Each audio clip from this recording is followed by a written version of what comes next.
Namaste, Jai Shri Krishna. This is for Gita Olympia 2025. I am Mrs. Rita Mahesh Nathwani and I am reciting the Adhyay 5th of Srimad Bhagavad Gita. Om Shri Paramatmane Namaha. Srimad Bhagavad Gita Ath Payachamodhyayah. Arjuna Uvacha Sannyasam Karmanam Krishna Punaryogai Cha Samsasi Yachreya Etayorekan Tanme Bruhi Sunischitam. Shri Bhagavan Uvacha Sannyasak Karma Yogascha Nishreyasakaravubhau Tayostu Karma Sannyasat Karma Yogo Vishishyate.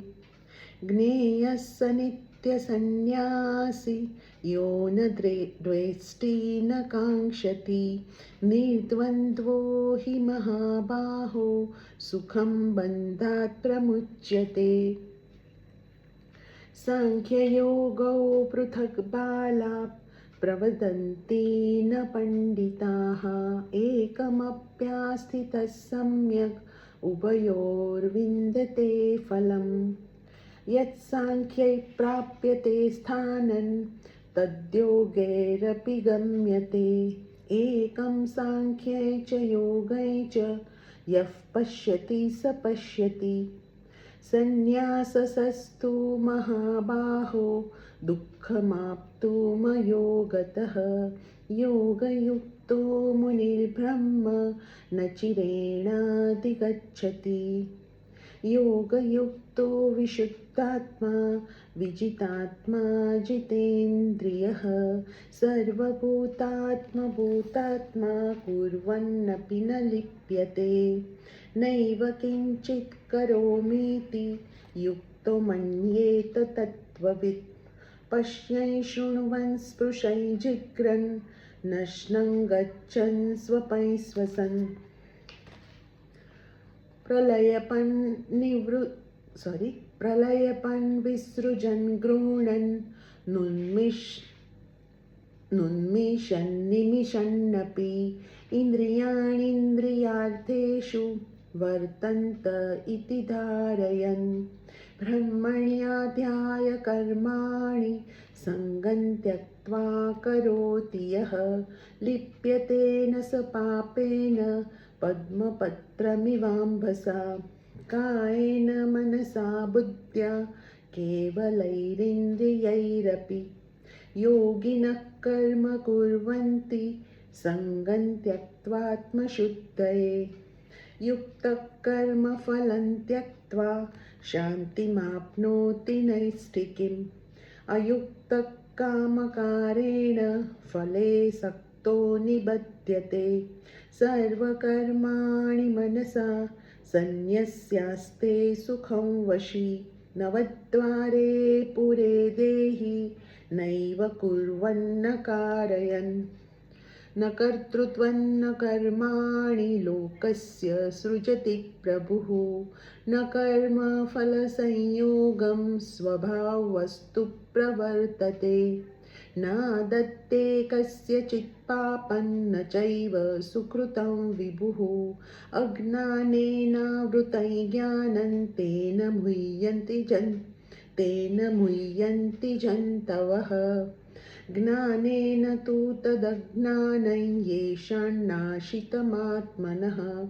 Teshamaditya Prakashayati tatparam. Tadbuddhayastadaatmanastannishthasthatparayanaha. Gacchantya punaravrutti Jnana nirduta kalmashaha. Vidya vinaya sampanne Brahmane gavihastini. Shuni chaiva shvapake cha Pandita samadarshinaha. Ihaiva tairajitas sargo Yesham samye sthitam manah. Nirdosham hi samam brahma Tasmad brahmani te sthitaha. न प्रहुष्येत् प्रियं प्राप्य नोद्विजेत् प्राप्य चाप्रियं स्थिरबुद्धिर्सम्मूढो ब्रह्मविद् ब्रह्मणि स्थितः बाह्यस्पर्शेष्वसक्तात्मा विन्दत्यात्मनि यत् सुखं स ब्रह्मयोगयुक्तात्मा सुखमक्षयमश्नुते ये हि संस्पर्शजा भोगा दुःखयोनय एव ते आद्यन्तवन्तः कौन्तेय न तेषु रमते बुधः शक्नोति हैव यः सोढुं प्राक्शरीरविमोक्षणात् कामक्रोधोद्भवं वेगं स सुप्तः स सुखी नरः योऽन्तः सुखोऽन्तरारामस्तथान्तर्ज्योतिरेव यः स योगी ब्रह्मनिर्वाणं ब्रह्मभूतोऽधिगच्छति लभन्ते ब्रह्मनिर्वाणं ऋषयः क्षीणकल्मषाः छिन्नद्वैधायतात्मानः सर्वभूतहिते रताः कामक्रोधवियुक्तानां यतीनां यतचेतसाम् अभितो ब्रह्मनिर्वाणो वर्तते विदितात्मनां स्पर्शान् कृत्वा बहिर्बाह्यांश चक्षुश्चैवान्तरे भ्रुवोः प्राणापानौ समौ कृत्वा नासाभ्यन्तरचारिणौ यतेन्द्रियमनोबुद्धिर्मुनिर्मोक्षपरायणः विगतेच्छाभयक्रोधो यः सदा मुक्त एव सः भोक्तारं यज्ञतपसां सर्वलोकमहेश्वरं सुहृदं सर्वभूतानां ज्ञात्वा मां शान्तिमृच्छति। ॐ तत्सदिति श्रीमद्भगवद्गीतासु उपनिषत्सु ब्रह्मविद्यायां योगशास्त्रे श्रीकृष्णार्जुनसंवादे कर्मसन्न्यासयोगो नाम पञ्चमोऽध्यायः।